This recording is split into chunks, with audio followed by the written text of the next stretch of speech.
بسم الله الرحمن الرحيم وتزودوا فإن خير الزاد التقوى اپنے لیے زاد راہ فراہم کرو کہ بہترین زاد راہ تقوی ہے۔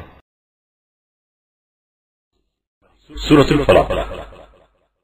جناب رسالت مآب صلی اللہ علیہ وآلہ وسلم کا ارشاد ہے کہ موعظتین جیسی آیات کسی اور نبی پر نازل نہیں ہوئی۔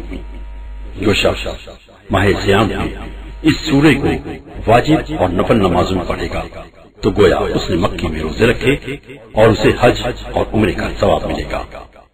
امام علی نقی علیہ السلام فرماتے ہیں اگر کوئی شخص بچپن سے ہی ہر رات 3 بار سورہ فلق، سورہ ناس اور 100 بار سورہ اخلاص پڑھ لے تو اسے ہر قسم کی نظر بد، بچوں کی تمام بیماریوں، معدے کی تمام بیماریوں، بلڈ پریشر اور دیگر تمام بیماریوں سے اللہ تعالیٰ محفوظ رکھے گا۔ بسم اللہ الرحمن الرحیم۔ شروع کرتا ہوں اللہ کے نام سے جو بڑا مہربان اور مسلسل رحم کرنے والا ہے۔ قل اعوذ برب الفلق من شر ما خلق۔ کہہ دیجیے کہ میں صبح کے مالک کی پناہ چاہتا ہوں تمام مخلوقات کے شر سے، ومن شر غاسق اذا وقب۔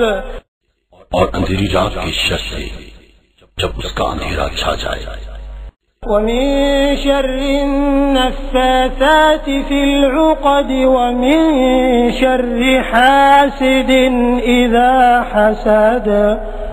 اور گنڈوں پر پھونکنے والوں کے شر سے اور ہر حسد کرنے والے کے شر سے جب بھی وہ